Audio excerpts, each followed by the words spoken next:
Good morning. मैं रेखा ठाकुला आज आपको बहुपद यहाँ पर समझा रही हूँ। बहुपद दूसरा पार्ट है, 9th में भी और 10th में भी।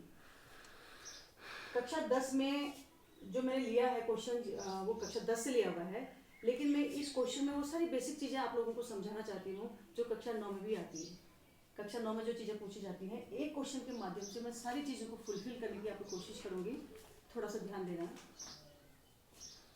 मैंने जो क्वेश्चन लिया है वो है, निम्न द्विघात बहुपद के शून्य ज्ञात करो तथा शून्यकों और गुणांकों के बीच संबंध की सत्यता की जांच करो। जो मैंने यहाँ पे लिया हुआ है बहुपद वो है मेरा x घात 2 ऋण 2x और r। बेटा ये आप ध्यान देंगे, कक्षा 9 में जो पूछा जाता है वो पूछा जाता है पदों की संख्या कितनी है, ये बहुपद है या नहीं है, बहुपद है तो क्यों है, बहुपद होने के लिए किसी बीजी व्यंजक को बहुपद होने के लिए कौन कौन सी कंडीशंस उसमें होनी चाहिए, और उसे गुणांक क्या है, उसकी घातें क्या है, उसकी घाताएं क्या है। ये सारी चीज़ें कक्षा 9th में पूछी जाती हैं, तो कक्षा 10th में भी ये चीज़ें इंक्लूड होती हैं, इसलिए मैं बताऊंगी। ये बहुपद मैंने लिया हुआ है। किसी भी बीजी व्यंजक को बहुपद होने के लिए 3 कंडीशंस होती हैं। बहुपद होने के लिए किसी भी बीजी व्यंजक को बहुपद बनने के लिए 3 कंडीशंस होनी चाहिए। नंबर 1, जो इसमें पद है, जैसे ये है 1 2 3, इसमें 3 पद हैं, लेकिन जो बहुपद है उसमें पदों की संख्या 3 होनी, पदों की संख्या निश्चित होनी चाहिए। पदों की संख्या निश्चित, पदों की संख्या निश्चित होनी चाहिए। किसी भी बीजी व्यंजक को बहुपद होने की कंडीशन है, बहुपद होने के लिए पदों की संख्या निश्चित, नंबर 1। नंबर 2, जो उसके गुणांक हैं, गुणांक वास्तविक संख्या होनी चाहिए। वास्तविक संख्या, गुणांकों को वास्तविक संख्या होना चाहिए। नंबर 3, उसकी जो घातें हैं, घातांक हमेशा धनात्मक होना चाहिए, धनात्मक पूर्णांक। 3 कंडीशन है किसी भी बीजी व्यंजक को बहुपद होने के लिए। नंबर 1, पदों की संख्या निश्चित होनी चाहिए, उनकी घातांक हमेशा धनात्मक होनी चाहिए, और जो उनके गुणांक हैं वो वास्तविक संख्या होनी चाहिए। वास्तविक संख्या आप लोग जानते हैं, 9th में भी आप पढ़ चुके हैं, जितनी भी परिमेय और अपरिमेय संख्याओं का सम्मिलित जो रूप होता है वो वास्तविक संख्या होती है। और घातांक जैसे मैं इसमें समझा रही हूँ, देखिए इसमें पदों की संख्या कितनी है, 1 2 3।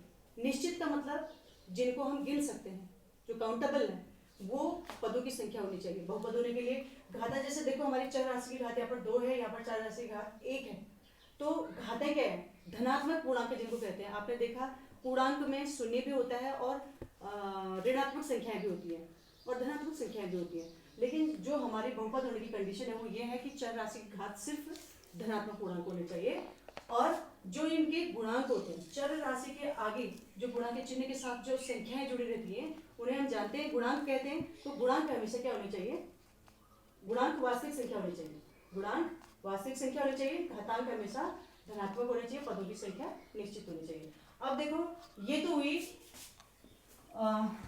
समझाने वाली बात कि इसमें कौन कौन सी चीजें जो इस बहुपद से रिलेटेड जो शब्दावलियां थी उनके बारे में मैंने आपको बताया। अभी देखो क्वेश्चन में दिया हुआ है द्विघात बहुपद के शून्य। अब बहुपद तो हमने जाना, द्विघात बहुपद क्या है। यदि किसी दिए हुए बहुपद में चर राशि की अधिकतम घात 2 है तो उसे हम द्विघात बहुपद कहेंगे, द्विघात बहुपद। तो जो दिया हुआ है वो द्विघात बहुपद दिया हुआ है क्योंकि चर राशि की अधिकतम घात 2 है। अब इसके शून्य ज्ञात करने हैं। अब देखिए हम जानते हैं कि जो भी बहुपद जितनी घात का होता है उसके उतने ही चर राशि के मान निकलते हैं। जैसे अधिकतम घात x की 2 है तो x के 2 मान यहाँ पर निकलेंगे, उन्हीं x के 2 मानों को हम शून्य भी कहते हैं। तो सबसे पहले हम शून्य निकालते हैं। मैं आपको बताऊंगी द्विघात समीकरण ये होती है ax² + bx + c = 0 समीकरण होती है। इसको हल करने का तरीका ये होता है कि जो x² का गुणांक होता है और ये जो अचर राशि होती है यानी कि a × c बराबर ac हम करेंगे। ac के ऐसे गुणनखंड करेंगे जिनका योग b के बराबर हो। इस ac के ऐसे गुणनखंड करते हैं जिनका योग या अंतर b के बराबर। ये होते हैं द्विघात समीकरण को या द्विघात बहुपद को हल करने के तरीके। ठीक है, अब यहाँ पर हमारा द्विघात बहुपद दिया हुआ है, ये भी बिल्कुल उसी फॉर्म का है।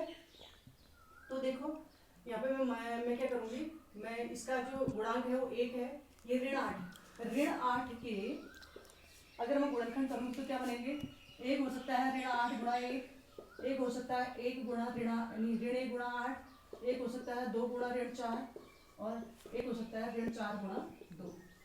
ये 4 गुणनखंड यहाँ पर हो सकते हैं, लेकिन मैं इनको जोड़ूंगी जिसका योग या अंतर ऋण 2 के बराबर आ।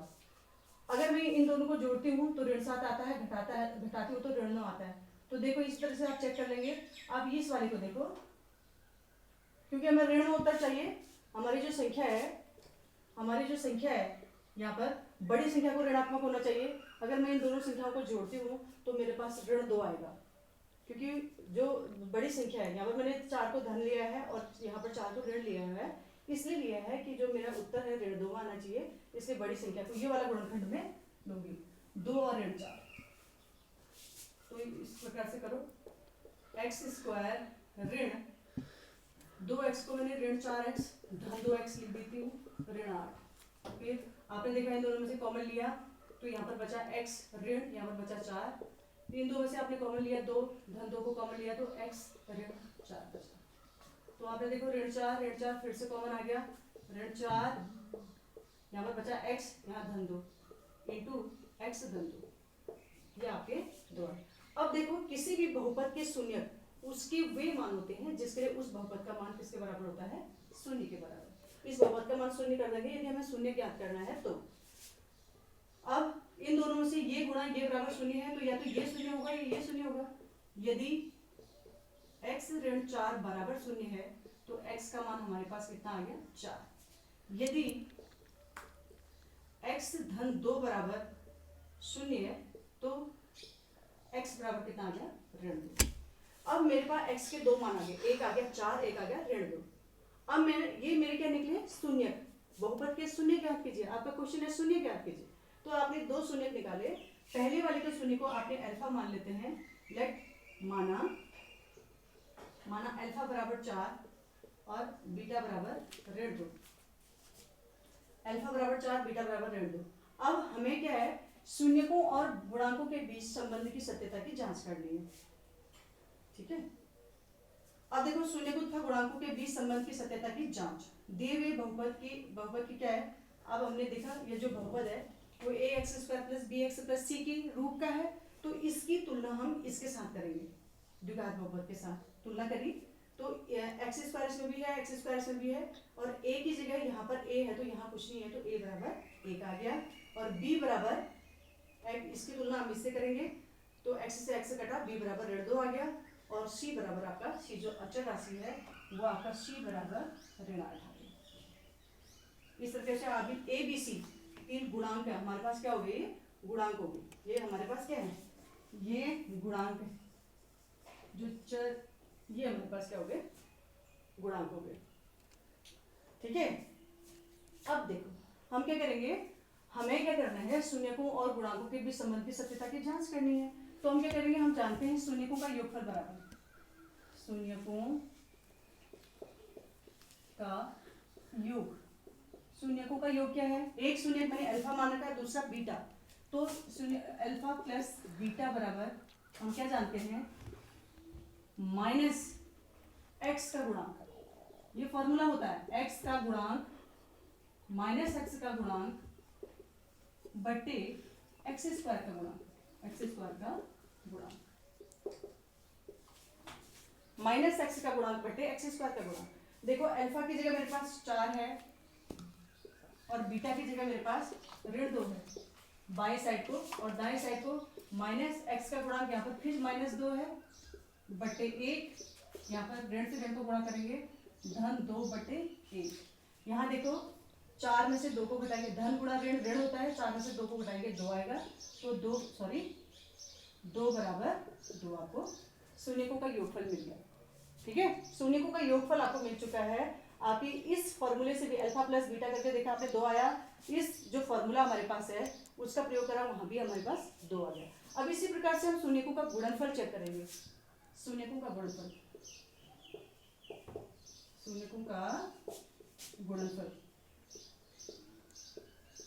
शून्यकों का गुणनफल हम जानते हैं अल्फा इंटू बीटा करेंगे बराबर, इसके लिए फॉर्मूला होता है अचर राशि बटे एक्स स्क्वायर का गुणांक, अचर राशि बटे एक्स स्क्वायर का गुणांक, एक्स स्क्वायर का गुणांक अचर राशि बटे एक्स स्क्वायर का गुणांक। देखो अल्फा है हमारे पास 4 और बीटा है हमारे पास ऋण 2, सॉरी बीटा है ऋण 2, तो 4 गुणा ऋण 2 बराबर अचर राशि कितनी है ऋण 8, एक्स स्क्वायर का गुणांक है आपका 1। तो देखो 4 को ऋण 2 से गुणा किया तो ऋण 8 आपको यहाँ मिल गया, ऋण 8 को 1 से भाग दिया तो ऋण 8 हमारे पास यहाँ आ गया। इस प्रकार से हमने देखा शून्यकों का योगफल भी हमें यहाँ से भी गुणांकों की शून्यकों को योग करके और उनके गुणांकों वाला फॉर्मूला लगा करके हमने देखा 2 आया, यहाँ भी ऋण 8 और ऋण 8 है। इस प्रकार से हम क्या देखेंगे, अतः हमें क्या प्राप्त हुआ, दोनों संबंध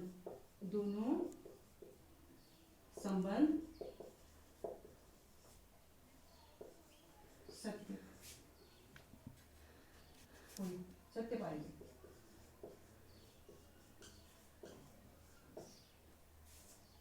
दोनों संबंध सत्य पाएंगे। इस प्रकार से हमने शून्यकों के गुणांकों और उनके शून्यकों और गुणांकों के बीच संबंध की सत्यता की जांच की। तो आपने देखा दोनों प्रकार से हमें बराबर यहाँ भी 2 मिला, यहाँ पे ऋण 8 मिला और हमारा क्वेश्चन कंप्लीट हुआ। आशा करती हूँ आपको समझ में आया होगा। ठीक है, थैंक यू।